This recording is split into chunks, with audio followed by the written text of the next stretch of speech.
Evolution Mythology, Cause and Effect. Chapter 4. Willful Ignorance.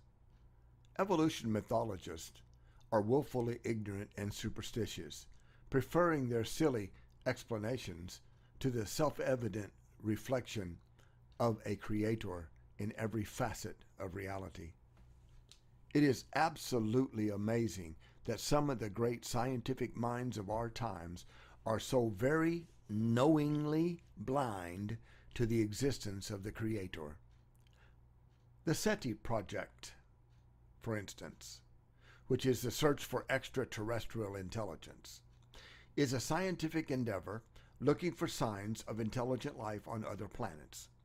It uses a giant array of antennas called radio telescopes to listen to the known spectrum of radio frequency signals coming from all parts of the cosmos.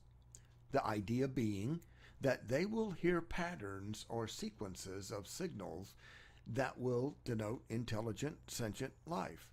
You and I both know that if these scientists ever detected so much as a single verse of music coming from another star system, the headlines plastered across the newspapers of the whole world would declare, "Proof of intelligent life on other planets." It would be trumpeted from every radio and television station around the world. It would be the talk of the town, and the whole planet would be abuzz at the news. Anyone who tried to cast doubt on the veracity of the proof would be shouted down as a moron who just doesn't understand. Music was detected. It should be obvious to anyone that music is far too ordered and complex to just happen by random chance.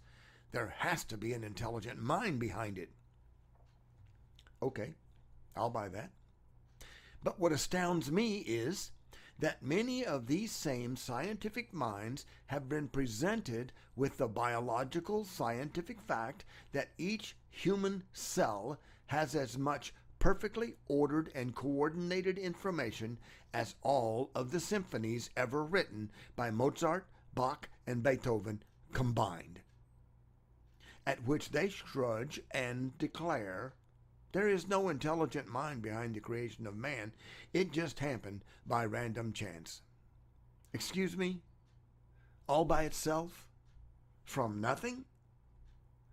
The mental gymnastics required to reconcile these two attitudes in the same mind is a perfect example of the selective blindness and willful ignorance caused by a grim determination to absolutely ignore even the possibility of the existence of the Creator. And that is precisely what the evolution mythologist cannot allow. Because if the nose of that camel ever gets under the tent, they are doomed to be exposed as the frauds and pseudoscientists that they most certainly are. It terrifies them. Once they are forced to admit even the merest possibility of a creator or an intelligent designer, they know that the myth of evolution will not stand up to a fair and reasoned comparison, one-on-one, face-to-face, and even worse for them, science to science. Not self-serving mythology in the guise of science, but the real thing. For instance, the myth of evolution flies in the face of a long-established scientific law, the second law of thermodynamics, which states that everything is in a state of entropy. That is, a state of decay, going from a complex state to a simpler state. In direct contradiction to this basic law of physics, the myth of evolution teaches that everything complex came from simple elements that randomly combined with progressive complexity until, presto, life occurred by dumb, blind chance. Sir Frederick Hoyle, the famous British astronomer and mathematician, said that for a living organism to emerge by chance from a prebiotic soup is about as likely as a tornado sweeping through a junkyard might assemble a Boeing 747 from the materials therein. Assembly by pure chance goes against common sense and every law of nature and science. This is mass self-delusion at its worst. Something never came from nothing, except at our Creator's bidding. and he invoked laws and forces that are far beyond our understanding as yet. The great flaw in the theory of evolution is this: mankind is attempting to discover, understand, and explain how the Creator created the universe and everything in it, including all life, while denying the very existence of the one who did it. Now, that is like trying to explain how footprints came to be on the moon while denying that the men who made them ever existed. Willful ignorance. It should be obvious to anyone that if everything evolved from a prebiotic RNA molecule that miraculously appeared out of nowhere, by the way, then the fossil record would be bursting with literally thousands or even millions of fossils of life forms that didn't mutate with the proper survival mechanisms or were in transition from one kind to another.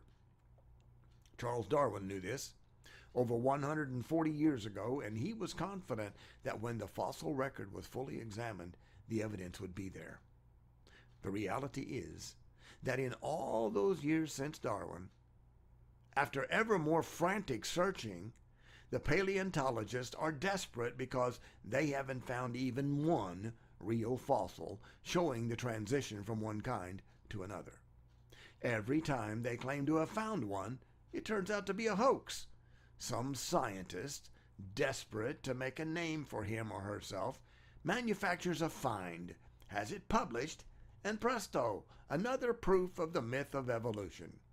The problem is that these hoaxes cause great harm to society because they persist for many years, sometimes for decades. For all those years, these lies are taught in our schools and university as the gospel truth to generations of fresh, open, pliable young minds who, unfortunately, trust their teachers and professors implicitly. This affects their outlook on everything in life. This damage is not going to be reversed simply by me informing them decades later that, oops, sorry, it wasn't true. Not that the evolution mythologists are ever going to publicly admit that they were wrong anyway. If the truth were told, these misunderstandings suit their purpose to a T, because in their minds, the fact that a particular scientific find turns out to be a hoax in no way casts any doubt on the myth of evolution. Chance forbid. And anything that can help purge the idea of a creator from the minds of the ignorant masses, well, that's a good thing.